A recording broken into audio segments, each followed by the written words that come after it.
Amado Deus, Pai querido, nós te glorificamos por esta manhã que o Senhor nos permite, ó Deus, e assim queremos pedir a Tua graça, ó Deus, de maneira que a nossa mente e entendimento possa perceber, captar, entender a Tua revelação, de maneira, ó Deus, que sejamos obreiros aprovados, que não tem de que se envergonhar, manejando bem a Tua palavra, que é a única verdade, e desta forma possa a nossa vida servir de alguma maneira para que o Teu nome seja glorificado e que outros conheçam o único e verdadeiro Deus tal qual nós o conhecemos.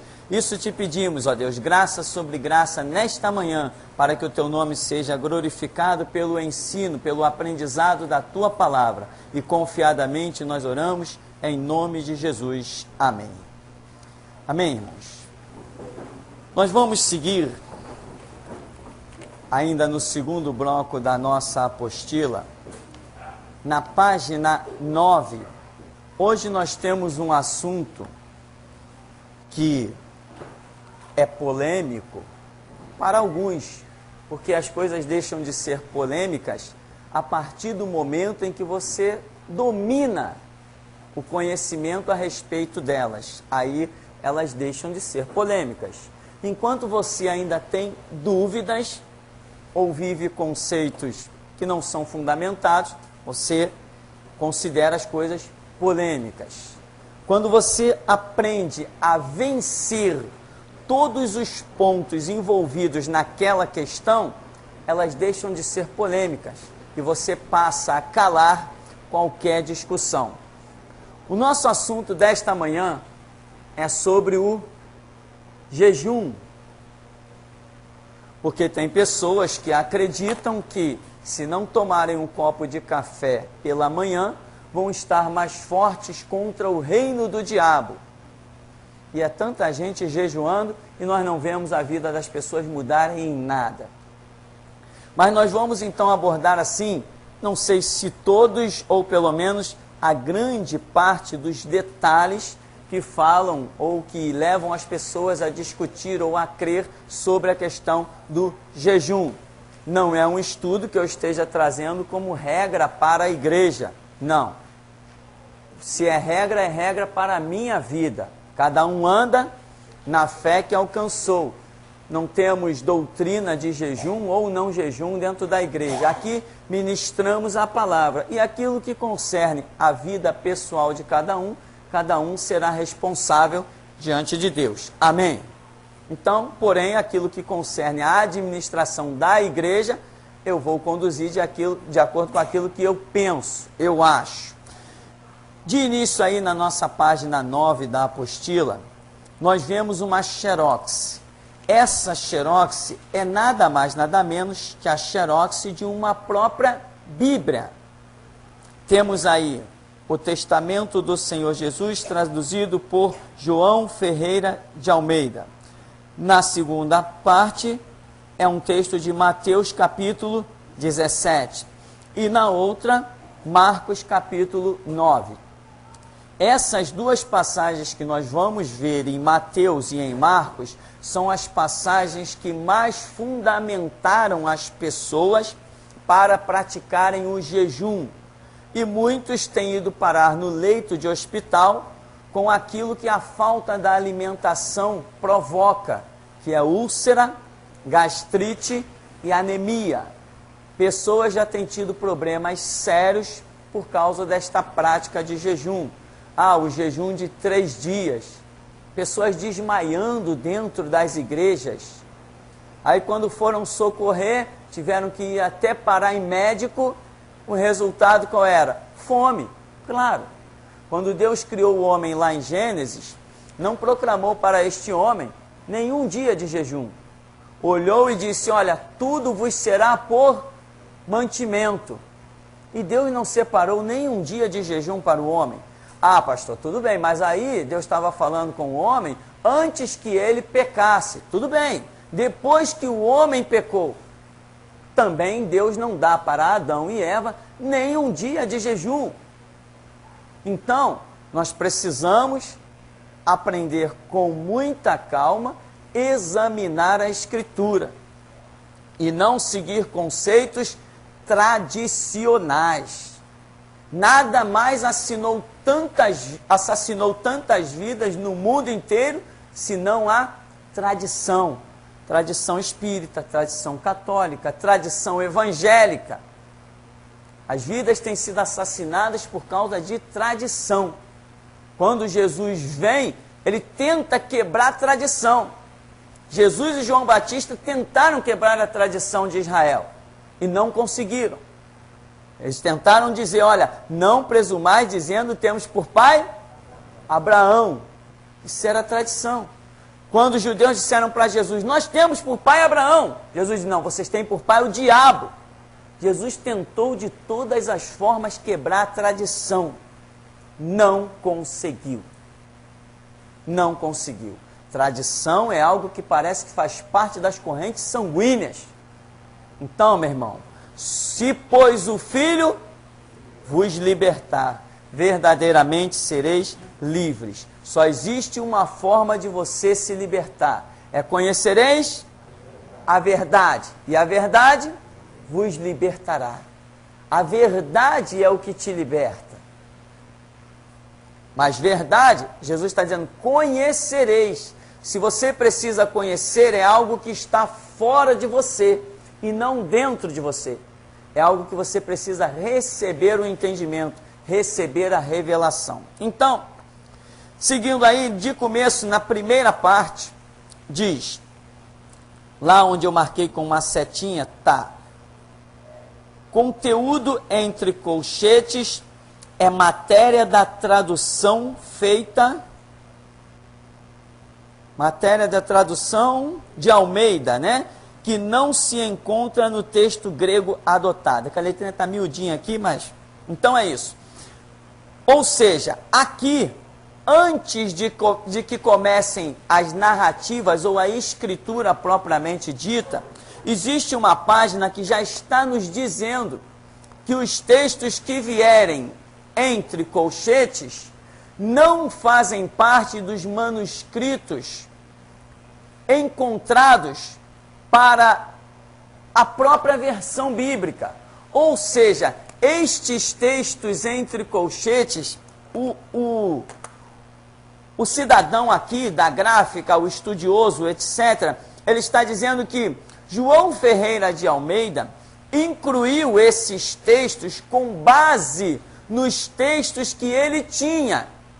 Só que os textos que ele tinha, ninguém mais achou em canto nenhum. Só ele tinha. E só ele mesmo. Eu vou provar aqui para você que só ele mesmo. Ou seja, eu entendo que quando o escritor, o dono da gráfica, sei lá, põe isso aqui, que ele diz que João Ferreira de Almeida introduziu esses textos entre colchetes, né? João Ferreira de Almeida não havia colocado entre colchetes, mas eles estão colocando entre colchetes porque eles não acharam nenhum manuscrito contendo esses textos. Mas em respeito à tradução já tão antiga de João Ferreira de Almeida, eles mantiveram o texto, mas colocaram entre colchetes e explicaram que não foram encontrados originais para embasar tal versão bíblica.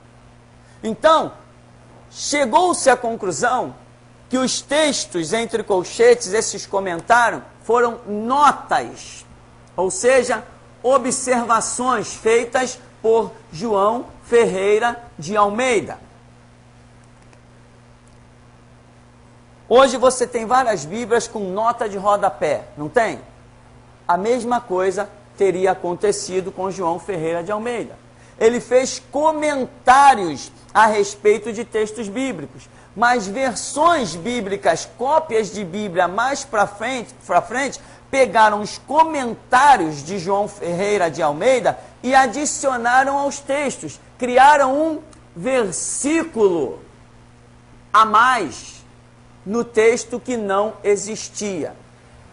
Aqui então, observando, você vê aí em Mateus 17, no 21, diz: mas esta casta não se expele senão por meio de oração e jejum. Então, Mateus 17, 21, esta casta não se expele por meio de oração e jejum, tudo entre colchetes. Ou seja, ninguém possui um manuscrito em que isto esteja escrito. Eu disse que ninguém possui um manuscrito, nem no Museu Britânico, nem no Museu Arqueológico dos Estados Unidos, nem em Israel. Ninguém possui uma versão bíblica baseada em algum manuscrito que tenha isto escrito. Quando você vai para a Bíblia, na linguagem de hoje, as últimas versões da Sociedade Bíblica do Brasil, ela simplesmente não possui o verso 21. A Bíblia revista e atualizada traz entre colchetes a Vulgata, uma versão até muito utilizada pela Igreja Católica, não possui o verso 21.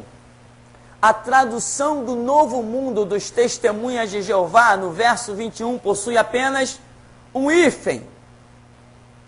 Não tem nada escrito, só um hífen, demonstrando que ali tinha algum texto, mas que foi retirado. Ou seja, ninguém mais considera que Jesus tenha dito, mas esta casta não se espelha a não ser por meio de oração e jejum. As versões bíblicas atuais, nenhuma delas traz mais esse texto. Ah, então agora estão, como é que se diz? Defraudando a Escritura. Não, não é essa a questão. São estudos mais profundos que revelaram verdades mais fundamentadas. E resolveram abolir de vez aquilo que antes eles estavam apenas colocando observação. Ó, não achamos o texto. Ninguém viu o texto. Ah, sabe uma coisa? Já que ninguém viu, ninguém nunca mais achou esse texto, os manuscritos todos são diferentes, então vamos usar o que nós temos. Então chegou-se à conclusão que o que João Ferreira de Almeida fez foi apenas colocar alguns comentários, mas não foi nem o próprio João Ferreira de Almeida que adicionou aquilo como verso bíblico. Foram gráficas no futuro que colocaram aquilo como verso bíblico. Lá em Marcos capítulo 9, acontece a mesma coisa. Lá no verso 29, respondeu-lhes, esta casta não pode sair senão por meio de oração e jejum. Aqui, no caso de Marcos 9, 29, somente a palavra jejum. E jejum vem entre colchetes, demonstrando toda a história que já temos comentado. Então, em Marcos, ainda se encontram os textos dizendo que aquela casta de demônio não sai a não ser por meio de oração. O que é oração? Oração significa vida constante de comunhão com Deus. Se você for ao dicionário, você vai ver lá, oração. O que significa? Não sei, eles podem definir muitas coisas, mas eu te digo que oração é vida de comunhão constante com Deus. É isso que a Escritura nos ensina. Então Jesus está dizendo, essa casta aí não sai a não ser por meio de oração. Até aí nós podemos aceitar. Mas dizer que um estômago vazio expulsa demônio, isso é loucura, isso não entra na cabeça de ninguém. Embora tenha entrado na minha e na sua durante muito tempo, mas agora não entra mais. Não tem condição. Não, diabo, hoje tu pode vir, que hoje eu não almocei. Estou nem me aguentando em pé, mas não almocei contra o diabo. Eu não posso vencer nada, mas o diabo eu venço. Não tem sentido. Não tem o mínimo sentido achar que estômago vazio vai expulsar demônio. Esses textos me preocuparam durante muitos anos, mas eu não tinha condições de descobrir a verdade sobre eles. Eles só me incomodavam. Quando eu lia, aquilo não entrava na minha cabeça. E já tinha mais de 10 anos que eu não sabia o que era um jejum, mas eu tinha autoridade contra qualquer diabo. Eu expulsava demônios que os outros com os seus jejuns não conseguiam expulsar, Deus me dava a graça para expulsar. Pastores não expulsavam, mas eu expulsava. Porque o Senhor me dava a graça, ou seja, o conceito que Deus estava cobrando não era um jejum, eram outros conceitos. Então, irmão, esta é uma observação já direto no texto bíblico, que você tem muita facilidade de se aprofundar nisso hoje. Hoje as versões bíblicas em CD-ROM e as versões bíblicas que estão por aí, os dicionários bíblicos, tudo isso hoje te permite chegar à conclusão óbvia do entendimento destas passagens que hoje estão entre colchetes. Então, não te detenhas, se aprofunde, que você vai chegar às suas conclusões. Então, Deus me deu a graça de compor esse estudo, que dá início aí no capítulo, na folha número 10, em que eu venho falando muitas coisas para tentar provar inicialmente àqueles que leem quão grande é a necessidade de se ter conhecimento, entendimento. Aí eu cito, por exemplo, aí no terceiro parágrafo, em João 5,39, o Senhor Jesus não nos manda uma simples leitura das Escrituras, mas a um exame. Examinar não é simplesmente ler. Jesus diz, examinai as Escrituras. Este termo examinar é um termo científico.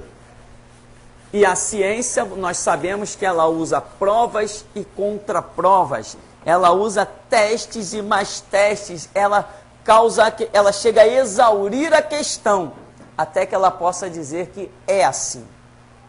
Então, examinar a Escritura é você exaurir o texto. Você se deter sobre o texto e você cercar todos os pontos envolventes daquele texto. É você pesquisar contexto histórico, contexto profético, a harmonia com os outros livros da Bíblia. É você ter um bom senso e procurar, olha, o que eu vou dizer agora é muito importante, é você procurar entender o porquê, como aquilo acontece. Ah, pastor, mas nós não temos que agir pela fé? Sim, mas a minha fé é pé no chão. A minha fé não é louca. Paulo disse, estejais prontos a responder a qualquer que queira saber a razão da vossa fé. Razão é lógica. Razão é algo explicável. Então eu tenho que estar pronto a explicar, segundo a visão do apóstolo Paulo, a qualquer que queira saber a razão da nossa fé. Porque culto irracional, o que acontece? Deus não recebe culto irracional. Você já caminhou aí no Evangelho, você já viu muita gente dizendo assim, não, irmão, vamos fazer pela fé. Mas como é que é isso? Não, isso é pela fé. Mas como é que é? Dá para explicar? Não, é pela fé. É loucura, besteira. A fé, a minha, pelo menos, é explicável. Igual 1, 2 mais 2 igual a 4. Eu ajo segundo a palavra de Deus. E se eu ajo segundo a palavra de Deus, eu tenho que ter um texto bíblico, uma palavra de Deus, que me dê base para agir de acordo com aquilo que eu penso. Se eu não tiver um texto bíblico, é uma fé louca, vazia e sem sentido. Então, examinar, você tem que entender o porquê daquilo. Deus nos dá mandamento com o entendimento. O mandamento que Deus nos dá, Ele nos dá o entendimento daquilo. Nós não agimos, Deus me deu um mandamento, não faz sentido para mim. Faz sentido sim. Se Deus te deu um mandamento, uma direção, pode acreditar que ela está fazendo sentido para você. A sua fé não é louca, não é vazia. Então, enquanto não houver entendimento, como muita gente sempre viveu jejuando sem entendimento, se não houver entendimento, o seu culto ele não é racional. Paulo diz que, rogo-vos, pois, irmãos, pela compaixão de Deus, apresentei vossos corpos, sacrifício vivo, santo, agradável a Deus, que é o vosso culto racional. Se não houver culto racional, com compreensão, com entendimento, não está chegando no céu. Deus não aceita um culto irracional. O Antigo Testamento está repleto desses exemplos. de pessoas que se prostraram diante de Jesus sem entender quem ele era e quiseram adorá-lo. Mesmo ele sendo digno de toda adoração, ele disse, não, não faças tal, adora a Deus, sendo ele próprio o Todo-Poderoso, porque ele não aceita culto irracional, sem compreensão, sem entendimento. Então, estude o texto. Enquanto não existir uma revelação, um entendimento, nada tem sentido, porque você vai ter que estar pronto a provar a qualquer que queira saber a razão da sua fé. Então, eu vou provando uma série de coisas, e lá na página 11, é que eu começo propriamente com a questão do jejum. E aí eu menciono, logo quando diz assim, vamos à questão do jejum. O primeiro erro, digo eu, constitui-se em que as pessoas declaram que Moisés jejuou 40 dias. A Bíblia diz que Moisés passou lá naquele monte 40 dias e 40 noites. Ele jejuou? Não. Impossível. Ah, mas Deus sustenta. Tá bem, então vai em frente. Mas não esquece de antes encomendar o velório, né? Porque a coisa é séria. Moisés jejuou? Não. Moisés não jejuou. Por que Moisés não jejuou? Deus chamou Moisés ao alto do monte Sinai. Deus disse para ele quantos dias ele ia ficar lá? Não. Foi Moisés quem determinou subir o monte? Não. Moisés quem determinou jejuar, ou seja, ficar sem comer? Não. Deus chamou Moisés à sua presença e sustentado por visões transcendentais, mostrando como deveriam ser feito o tabernáculo, mostrando coisas da criação do mundo para que Moisés escrevesse Gênesis, Deus mostrando coisas fantásticas. Lá está Moisés em pé, 40 dias e 40 noites, sem comer, sem beber e sem dormir. E Moisés ali esteve 40 dias e 40 noites, como se fosse apenas alguns instantes. Porque Deus operou de uma maneira transcendental, sustentou o organismo de Moisés, os seus rins, que sem água teriam sido paralisados, Deus sustentou. O corpo de Moisés, que teria caído de sono, frustrado, Deus sustentou. O seu estômago, que teria explodido, Deus sustentou. Porque ali está um mover transcendental. O que isso tem a ver com o jejum? Absolutamente nada. Então, se algum escritor colocou que Moisés jejuou, errou, seja ele quem for, Pedro, Paulo, Tiago, João, profeta Samuel, qualquer um que tiver escrito que Moisés jejuou, errou e errou feio. E qualquer pastor que pregar na atualidade dizendo que Moisés jejuou, errou feio também. Outro fato semelhante ao que acontece com o próprio Senhor Jesus.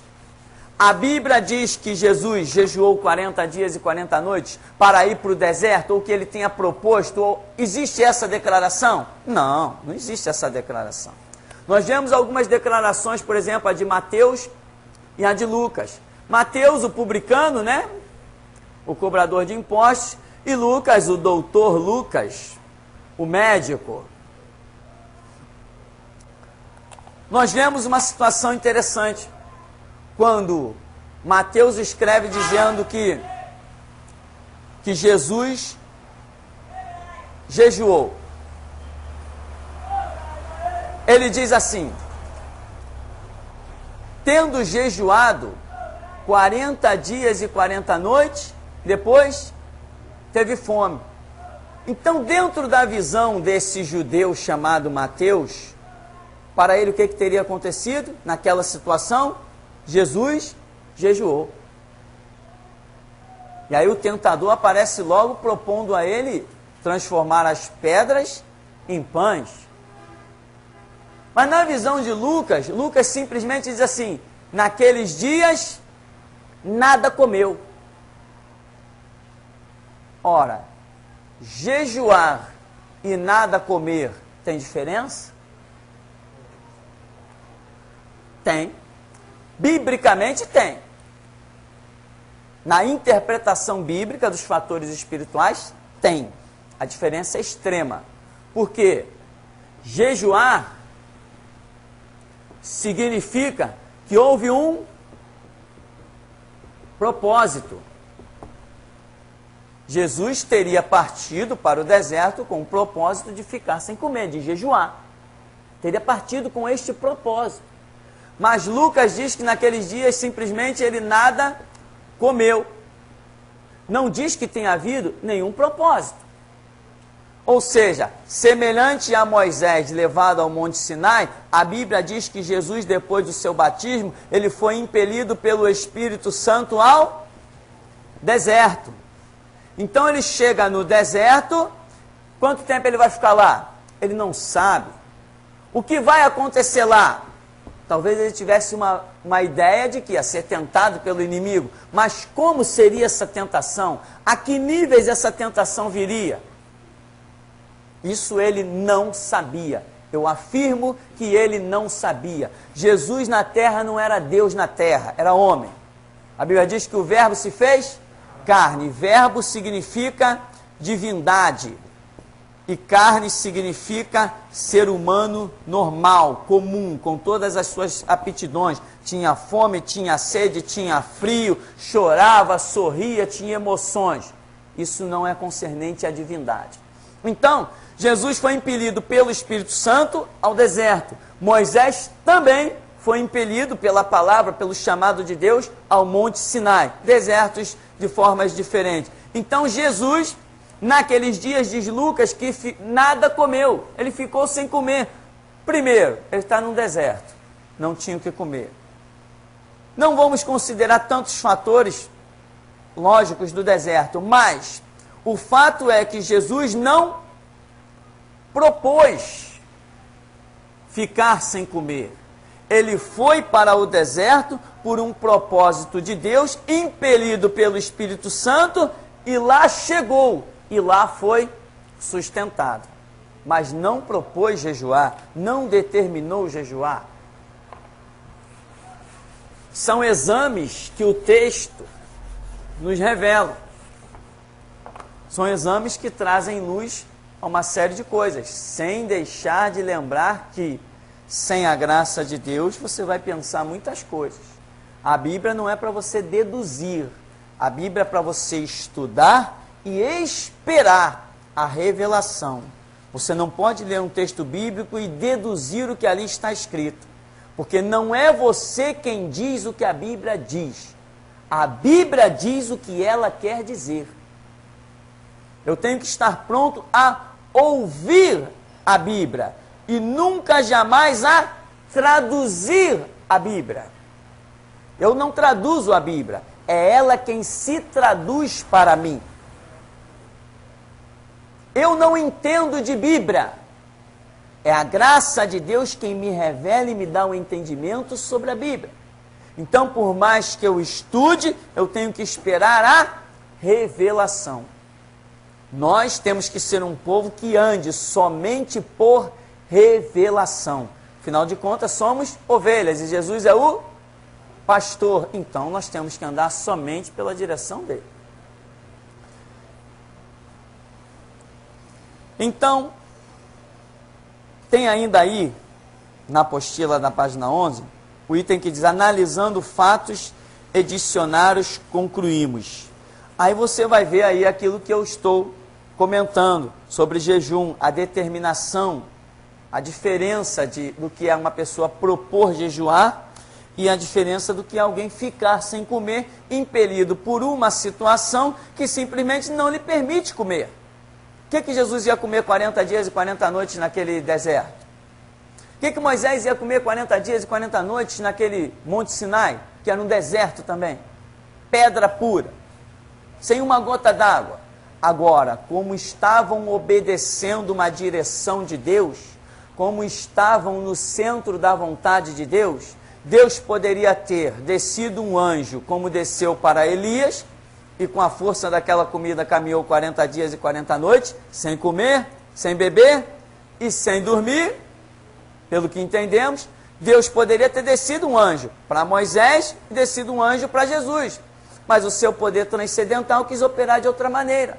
Sustentou tanto Moisés, que tipifica a Cristo, quanto Jesus, de uma maneira em que não precisaram tomar uma gota d'água. Agora, quando Moisés desceu daquele monte, se é que ele tinha noção que ficou 40 dias lá, né? Quando Moisés desceu daquele monte, se ele quisesse fazer gracinha de ficar uma semana sem beber água, ele ia ver só. Ou seja, Deus te sustenta de forma milagrosa, transcendental, quando você está no cumprimento da sua ordem, da sua palavra. Fazer as coisas sem a direção de Deus é cavar a própria sepultura. Vamos ainda seguir um pouquinho mais. O estudo é muito grande e eu não vejo assim a necessidade de nos prendermos tanto, porque já temos tido muito entendimento sobre isso. Temos ali a passagem de Elias, lá de 1 Reis, capítulo 19, que vamos mais uma vez nos deparar com os proféticos 40 dias, número de grande importância para a nação de Israel. Aqui, mais uma vez, vemos o grande profeta Elias caminhar pelo deserto por 40 dias e noites, antecedendo ao episódio o fato de ter sido alimentado por um anjo, o qual lhe trouxe algo espiritual. Não vemos em hipótese alguma uma predisposição ou determinação de Elias em jejuar, mas entendemos que, mais uma vez, tal qual Moisés, havia um propósito de Deus levá-lo ao Monte Horebe, para com ele falar, dar-lhe diretrizes, experiências, e neste trajeto, simplesmente, as necessidades de Elias foram supridas pelo poder de Deus, ou seja, é o espiritual suprindo o natural.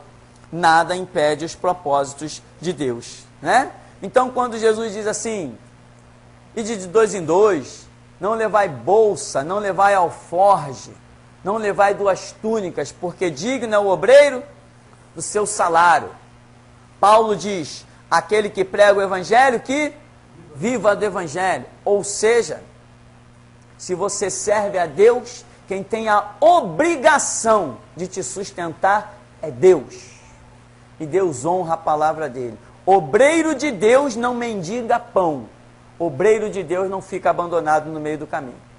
Agora, não te desvie da direção. Não desvia da direção, irmão. Ah, eu vou fazer. Não faz nada que Deus não mandou. Vai orar. Caminha oração. Nós vemos aí várias coisas que vão esclarecer a mente de muitas pessoas. E nós temos ainda mais um episódio que diz o profeta desconhecido. Lá de 1 Reis, capítulo 13. Você lembra da história do profeta desconhecido, né? Esse homem tinha uma ordem. Qual era a ordem que ele tinha? De entrar numa cidade, ali ele profetizaria, depois ele vai sair desta cidade. Primeiro ele vai por um caminho, mas ele tem que voltar por outro. A ordem de Deus foi não comer, não beber, não se deter naquele lugar por nada. Aí eu já vi pregadores estúpidos, que às vezes as coisas são tão claras que eu fico até irado, porque cada pregação estúpida vai destruir milhares de vidas. Cada pregação errada vai destruir milhares de vidas. Claro que vai. Você vê as bestas, né? As 3 bestas da sociedade brasileira. Valdomiro Santiago, Edir Macedo, R.R. Soares. As 3 bestas da sociedade brasileira. Você vê essas bestas pregarem e o povo dá glória a Deus, o que vai ser daquele povo? Então, por isso, quando eu vejo algumas pregações estúpidas, eu fico irado. Graças a Deus pela internet, hoje nós estamos libertando muitos cativos. Então, aqui, foi ordem foi ordem de Deus para ele não comer naquela cidade? Eu pergunto, este profeta jejuou? Não, ele não propôs nenhum jejum. Então ele não jejuou. Foi ordem de Deus que ele não comesse naquele lugar. Qual era o contexto, qual era o cenário? A cidade está debaixo de maldição.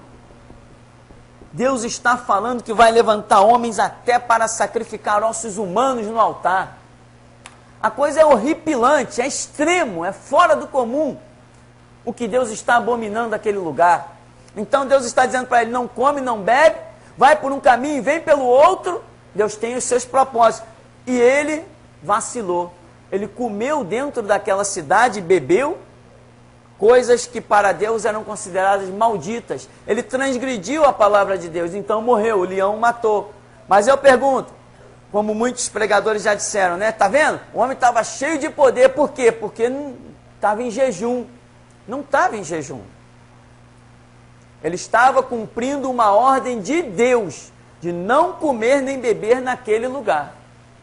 Tanto que quando ele come e bebe, ele morre. Se ele não come nem bebe, ele viveria. Como comeu e bebeu, morreu. Direção de Deus. O que nos sustenta não é a comida nem a bebida, é a direção de Deus. Amém, irmão?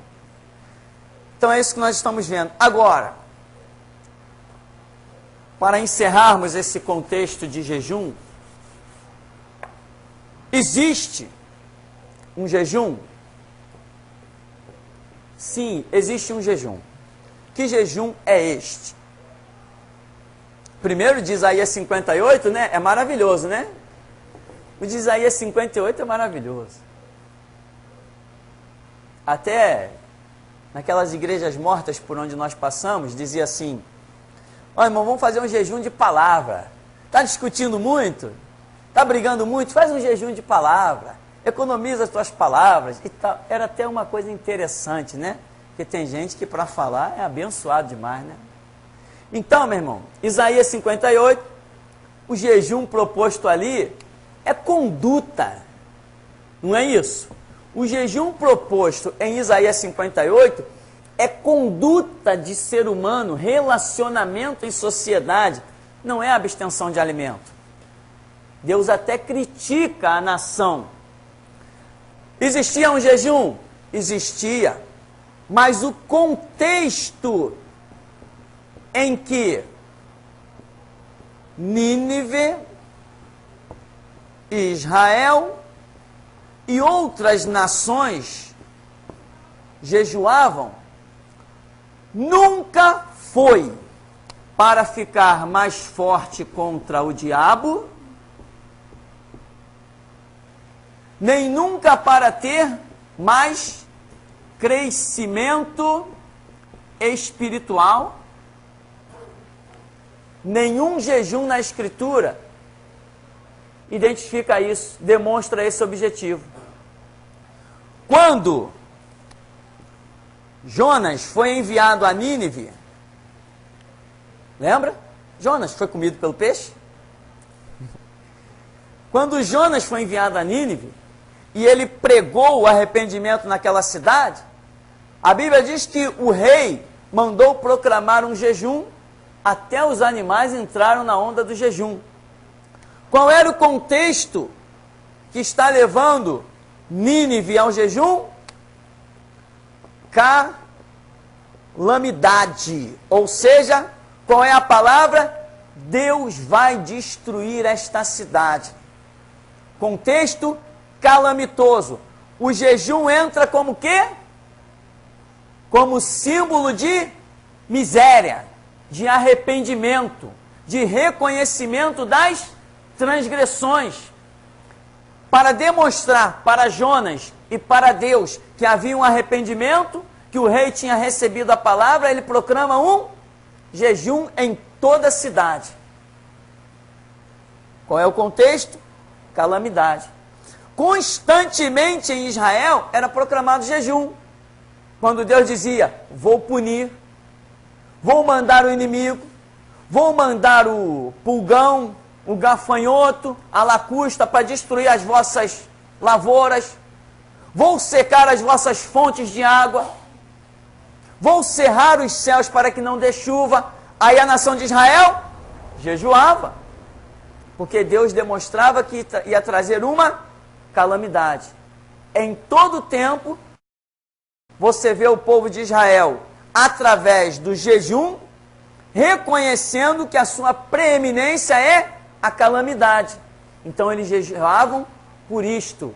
Agora, eu te desafio, encontra na Escritura, embora o povo de Israel e outros povos jejuassem constantemente, dentro do contexto de calamidade, eu quero que você me diga um texto bíblico cujo contexto seja Deus mandando o povo jejuar.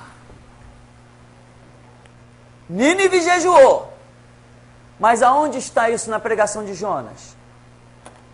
Em parte alguma, Deus não chamou eles ao jejum, chamou eles ao arrependimento. Quando Deus dizia para a nação de Israel, olha, eu vou destruir, eu vou descer o chicote, eu vou descer a espada. Jejuem, era isso que ele dizia? Não. Arrependam-se, purificai as vossas mãos pecadoras. Fazei justiça à causa da viúva, do órfão. Não deem, não aceitem presentes para julgar a lei. Em outras palavras, seja a vossa palavra, sim, sim, não, não. Julga as causas com justiça. Quando foi que Deus disse que ia destruir Israel, que ia deixar os inimigos entrarem e que solicitou dele jejum? Eu desafio qualquer pregador, em qualquer tempo, me mostrar Deus pedindo jejum como forma de arrependimento. Ou seja, chegamos à conclusão, jejum foi algo desenvolvido na própria cultura humana, no sentimento humano, porque o ser humano tem essa mania de autorretribuição, autojustificação. Ele sempre quer fazer para se sentir merecedor. Muita gente não aceita o evangelho por quê? Não, o camarada matou, roubou, estuprou, esquartejou criança e agora ele diz que é salvo. Eu não aceito isso. Eu ouvi isso já. Que a pessoa não aceita, que simplesmente o camarada foi o lixo e agora é príncipe com Cristo. Mas a Escritura diz, pela graça, favor imerecido, sois salvos. Isto não vem de vós, é dom de Deus, não vem das obras, para que ninguém seja recompensado. Não vem das obras, para que ninguém se glorie. Porque se você tem obras e recebe o galardão das suas obras, você pode se gloriar. Você fez e recebeu, está certo? Você foi digno. Agora, quem de nós é digno da salvação? De forma alguma, não somos. Então, o contexto do jejum com aquelas cidades do Oriente Médio, ele existe sempre quando está para surgir a calamidade trazida pelo poder de Deus. Sempre que há um enunciado de destruição, de pragas, de destruição da lavoura, eles jejuavam, mas nunca Deus lhes pediu o jejum. Aliás, se eles jejuassem, mas se não mudassem o seu parecer, o seu caráter, a sua postura, a destruição não viria do mesmo jeito? Não, eu estou em jejum, mas continuo fazendo injustiça à causa do órfão, estou em jejum, mas continuo não reconhecendo a causa das viúvas, estou em jejum, mas continuo oprimindo o estrangeiro. Eu estou em jejum, o que vai acontecer comigo? Eu e o meu jejum vamos junto para o inferno. Ou não é? Ora, ou será que o Espírito Santo tem me enganado? Eu acho que ele não tem me enganado. Ele não tem mentido para mim. Então, meu irmão, você quer jejuar? Bom proveito, jejue por mim. Mas, biblicamente, eu te afirmo, Deus não quer o teu jejum, quer o teu arrependimento. Ah, mas pastor, eu posso fazer como Israel e como Nínive, usar o não comer, o jejuar como símbolo? Pode perder seu tempo, fazer o quê? Pode perder seu tempo, porque era o que eles faziam. Nínive passou não sei quantos dias, não sei se foi um dia ou 3 que ele atravessou a cidade, acho que foi um dia, atravessou a cidade pregando, mas não proclamou, jejuem. Deus não pediu jejum, Deus pediu arrependimento. Amém? Então,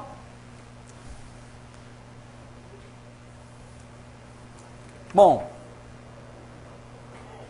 nós temos aí na página 13, nós vamos dar uma paradinha já, só comentar isso aqui. Na página 13 diz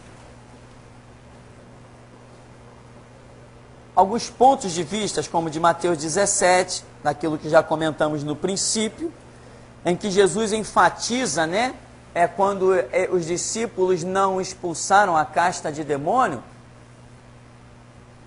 e questionam Jesus, Senhor, por que não podemos nós expulsar aquele demônio? Aí o que Jesus dá como contrapartida na resposta? O que mais é enfatizado pelas muitas passagens bíblicas que aí são mencionadas, você vai ver que Jesus chega ao ponto de dizer assim, ó geração incrédula. Geração incrédula é aquele que teve resistência para com o exercício da fé. Ora, mas se a questão era o jejum, não tem nada a ver com fé. Então nós vemos aí, no próprio texto, se nós formos considerar o verso 21, que já vimos que não se encontra em canto nenhum das escrituras dos manuscritos, se nós considerarmos aquele verso 21, nós vamos ter no próprio texto um choque. Porque o que Jesus enfatiza realmente e redundantemente em Mateus, em Marcos e em Lucas, é a falta de fé. Ele diz, ó geração incrédula, até quando vos sofrerei, até quando estarei convosco? Trazei aqui o menino. Aí vai e expulsa o menino, expulsa o demônio do menino. Lá em Lucas também tem os enfoques que aí estão colocados.